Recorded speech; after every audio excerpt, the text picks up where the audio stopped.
Assalamualaikum warahmatullahi wabarakatuh. Anak-anakku, kembali lagi di pelajaran ilmu pengetahuan sosial. Semoga selalu diberi kesehatan, kemudahan dari Allah. Materi selanjutnya ialah aktivitas ekspor impor di Indonesia. Impor selain ekspor dalam perdagangan internasional juga dikenal dengan istilah impor. Merupakan kebalikan dari ekspor. Impor adalah kegiatan membeli barang dari luar negeri. Orang yang melakukan kegiatan impor disebut dengan importir. Adapun barang yang dibeli dari luar negeri disebut dengan barang impor. Jadi barang yang dibeli dari luar negeri disebut dengan impor. Indonesia juga sebagai pelaku impor barang dan jasa dari luar negara lain. Keterbatasan sumber daya alam dan sumber daya manusia menjadi alasan dilakukan yang namanya impor. Contoh adalah Indonesia belum bisa memproduksi barang-barang elektronik dan barang otomotif seperti mobil, sepeda motor, dan lain-lain. Oleh karena itu, Indonesia mengimpor barang-barang tersebut dari negara-negara lain. Kegiatan impor, ekspor dan impor dilakukan melalui yang namanya pelabuhan. Salah satunya pelabuhan di Indonesia menjadi tempat kegiatan ekspor impor adalah pelabuhan Tanjung Perak dan pelabuhan Tanjung Priok. Selanjutnya, kebijakan pemerintah mendorong yang namanya ekspor. Kalau impor barang dari luar negeri ke Indonesia, kalau ekspor barang Indonesia ke luar negeri. Ada beberapa kebijakan yang dilakukan pemerintah dalam meningkatkan ekspor produk dalam negeri, yaitu yang pertama adalah perjanjian dagang internasional. Perjanjian dagang internasional dapat dilakukan secara bilateral maupun multilateral. Secara umum, perjanjian dagang yang paling banyak dilakukan yaitu dilakukan negara-negara yang ada di dunia adalah perjanjian bilateral, karena bisa saling menguntungkan antara kedua belah pihak yang melakukan perjanjian. Hal ini dilakukan untuk memenuhi kebutuhan yang tidak bisa diproduksi oleh salah satu negara, sedangkan di lain sisi ada negara kelebihan pada suatu produk. Yang kedua adalah menjaga nilai mata uang dalam negeri. Dengan perbedaan mata uang yang digunakan dalam perdagangan internasional membutuhkan kestabilan nilai tukar mata uang antar negara. Dalam hal ini perbandingan antara nilai rupiah dengan dolar dan nilai mata uang yang stabil memberikan kepastian dari segi ekonomi terhadap nilai perdagangan yang akan dibuat.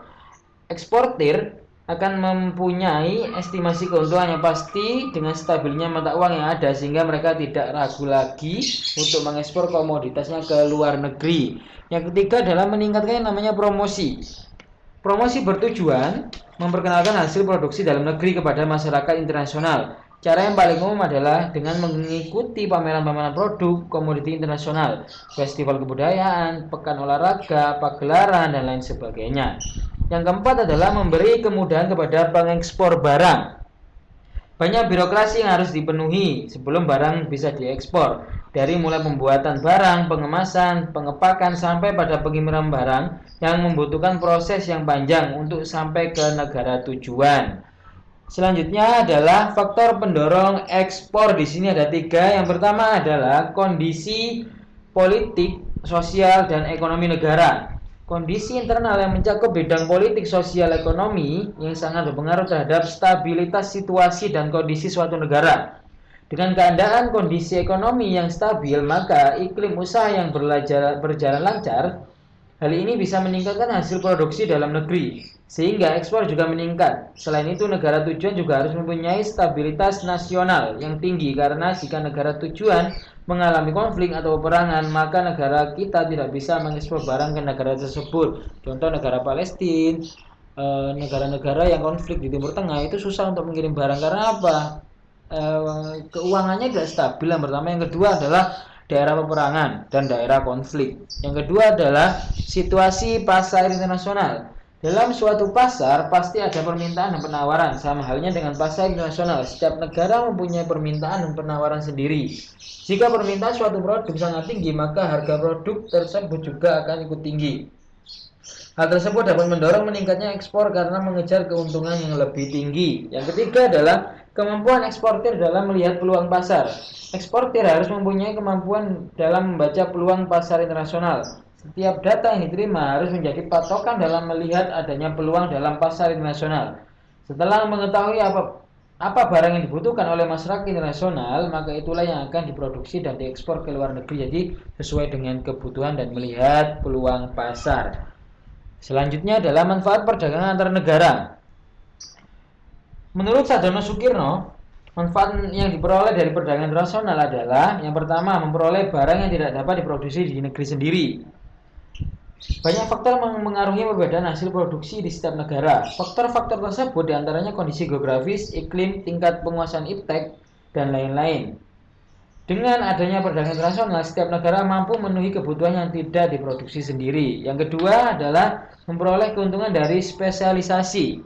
Apa yang dimaksud dengan spesialisasi di sini? Sebab utama kegiatan perdagangan luar negeri adalah untuk memperoleh keuntungan yang diwajibkan oleh spesialisasi. Walaupun suatu negara dapat memproduksi suatu barang yang sama dengan yang diproduksi dengan negara lain, tapi ada kalanya lebih baik jika negara tersebut mengimpor barang tersebut dari luar negeri.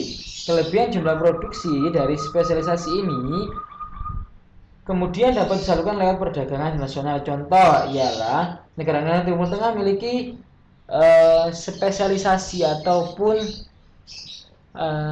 kemampuan atau kebanyakan produk yaitu di bidang minyak bumi. Makanya mereka mengirim barangnya ke negara yang tidak menghasilkan yang namanya minyak bumi. Yang ketiga adalah memperluas pasar dan menambah keuntungan. Terkadang para pengusaha tidak menjalankan mesin-mesinnya, alat produksinya dengan maksimal karena mereka khawatir akan terjadi kelebihan produksi yang mengakibatkan turunnya harga produksi mereka. Dengan adanya perdagangan internasional, pengusaha dapat menjalankan mesin-mesin secara maksimal dan menjual kelebihan produk tersebut ke luar negeri. Yang keempat adalah transfer teknologi modern. Dengan menjalankan perdagangan internasional, kemungkinan produsen atau pengusaha mempelajari teknik produksi yang lebih modern dan efisien dari suatu negara yang diterapkan dalam negeri. Itu yang namanya transfer teknologi modern dari 4 itu. Selanjutnya adalah faktor pendorong perdagangan antar negara. Yang pertama adalah perbedaan sumber daya alam yang dimiliki. Sumber daya alam, barang kebutuhan yang dapat dihasilkan oleh suatu negara tergantung pada sumber daya alam yang dimiliki. Perbedaan sumber daya ini juga tergantung pada kondisi wilayah di negara tersebut. Yang kedua adalah teknologi. Setiap negara memiliki teknologi yang berbeda sehingga barang yang dihasilkan juga berbeda. Contoh iPhone, Oppo, Vivo dan sebagainya kan dari negara-negara berbeda terkait pilihan kita menggunakan smartphone. Perbedaan-perbedaan inilah mendorong kegiatan pertukaran barang antar negara. Perbedaan teknologi tersebut memungkinkan suatu negara untuk mempelajari teknik produksi yang lebih modern, mengimpor mesin-mesin atau alat-alat yang lebih modern untuk mewujudkan teknik dan cara produksi yang lebih baik. Tujuannya seperti itu. Yang ketiga adalah penghematan biaya produksi. Perdagangan internasional memungkinkan suatu negara memproduksi barang dan jumlah besar sehingga biaya produksi menjadi lebih rendah. Yang keempat adalah perbedaan selera. Misalnya Jepang dan Korea Selatan sama-sama menghasilkan barang-barang elektronik dan ikan tuna dalam jumlah yang hampir sama, tetapi orang Jepang lebih suka ikan tuna dan orang Korea Selatan lebih suka pada produk elektronik. Ini adalah perbedaan terkait selera. Selera A dan B itu sudah beda di situ. Selanjutnya yang terakhir adalah perbedaan perdagangan antar pulau dan perdagangan antar negara. Yang pertama adalah pemakaian kurs nilai mata uang. Yang kedua, luas wilayah perdagangan. Ketiga, kedaulatan negara. Kurs nilai mata uang perdagangan antar pulau tidak membutuhkan perbandingan kurs yang membedakan antara nilai rupiah dan dolar di situ. Kalau antar pulau, kalau antar negara itu memerlukan. Sedangkan pada perdagangan internasional membutuhkan perbandingan nilai mata uang karena yang dipakai adalah mata uang yang berbeda. Yang kedua adalah luas wilayah perdagangan. Dengan perdagangan internasional, maka pangsa pasar produksi dalam negeri bisa diperluas sampai ke seluruh dunia. Sedangkan perdagangan antar pulau hanya terbatas pemasaran pada lingkup suatu wilayah negara. Yang ketiga adalah kedaulatan negara.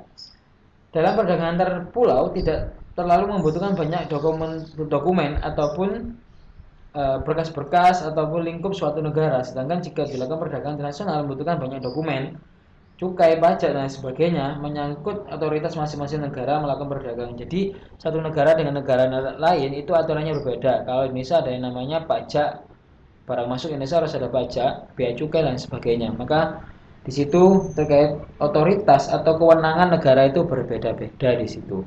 Mungkin itu aja anak-anak, mungkin ditanyakan bisa melalui grup sudah tersedia. Sekian dari Pak Rahman, wallahul muwaffiq ila thoriq. Wassalamualaikum warahmatullahi wabarakatuh.